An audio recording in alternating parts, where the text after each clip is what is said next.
एक बार की बात है, श्याम नाम का एक किसान था। श्याम बहुत ही मेहनती था। वह दिन भर खेतों में काम करता तथा जो भी फसल पैदा होती उसे शहर की बाजार में जाकर बेच देता। वह अपने खेतों में तरह तरह की फसलों को बोता था और उन्हें शहर की बाजारों में अच्छे दाम पर बेच लेता था।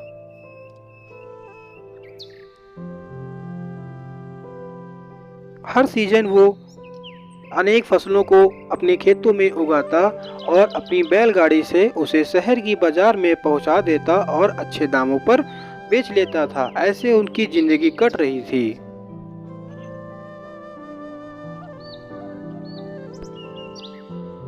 इस प्रकार से उसका और उसके परिवार का पालन पोषण हो रहा था। श्याम के परिवार में उसकी पत्नी तथा उसका एक छोटा लड़का था जिसका नाम मोहन था। एक दिन मोहन अपने दोस्तों के साथ खेल रहा होता है।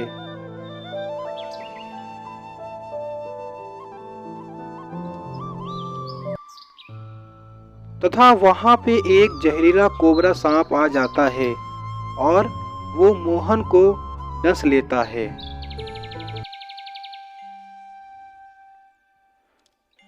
सही समय पर उपचार न होने के कारण उसकी मृत्यु हो जाती है। श्याम का इकलौता पुत्र ही था मोहन, जो अब इस दुनिया में नहीं रहा।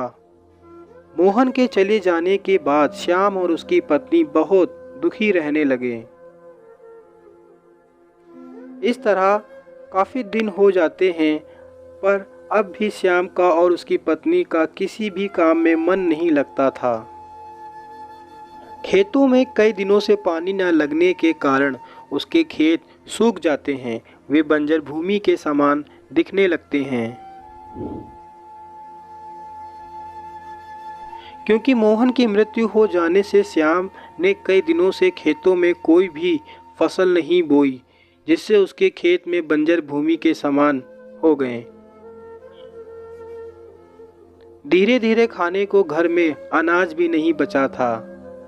उनकी मुसीबतें कम होने का नाम ही नहीं ले रही थीं। एक दिन श्याम की पत्नी शीला ने श्याम से कहा कि अगर इसी तरह चलता रहा तो हम और हमारे पशु भी जीवित नहीं रह पाएंगे। हमें कुछ ना कुछ करना पड़ेगा। पशुओं के खाने के लिए चारा भी नहीं बचा है। हमें हिम्मत ना हारते हुए फिर से काम करना शुरू कर देना चाहिए।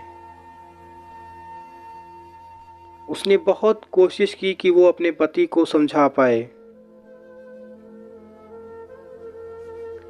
अपनी पत्नी के द्वारा समझाए जाने पर उसने सोचा कि हाँ चलो ठीक है, जो जो कह रही है वो सही कह रही है।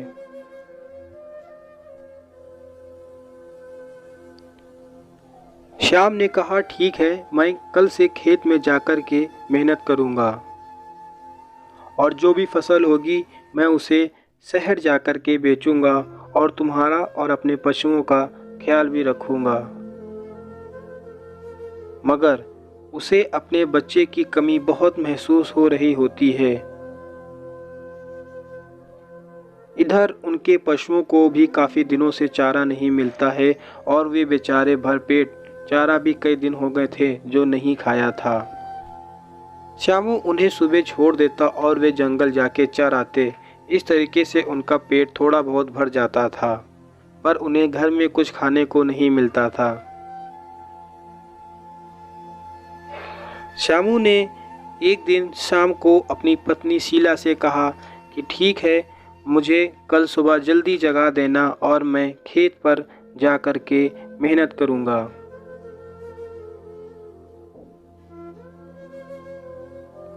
जब श्याम खेत जाकर देखता है तो वह आश्चर्यचकित हो जाता है। उसकी ज़मीन बहुत ही सूखी पड़ी होती है।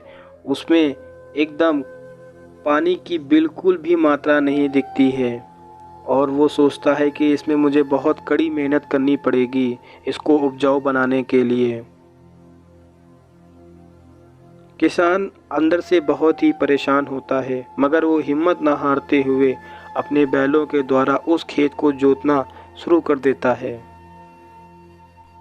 वो हर दिन अपने खेत में आता और कड़ी मेहनत करता था। इस प्रकार से उसकी कड़ी मेहनत से उसने अपने खेत में धान की फसल तैयार की। धान की फसल को देख करके उसकी और उसकी पत्नी बहुत ही खुश रहते हैं। उन्हें उनकी मेहनत का फल दिखाई दे रहा होता है।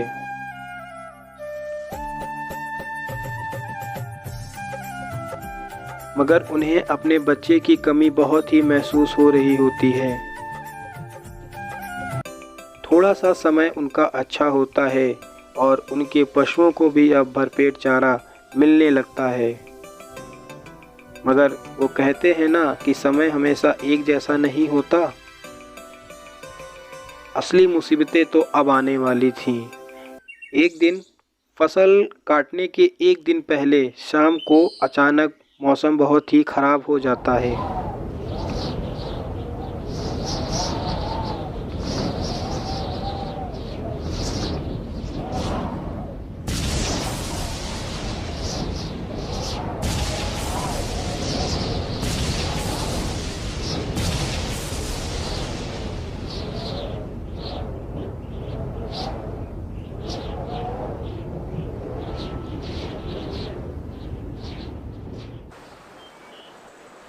इतनी भयंकर बारिश होने से पूरे खेतों पर पानी ही पानी होता है। जिधर देखो उधर पानी, घरों में पानी घुस जाता है, सब जगह पानी भर जाता है। बारिश बहुत भयंकर हुई थी। अब उन दोनों की मुसीबतें और भी बढ़ गईं। उनकी मेहनत पे सब पानी फिर गया। ईश्वर भी उनका साथ नहीं दे रहा था।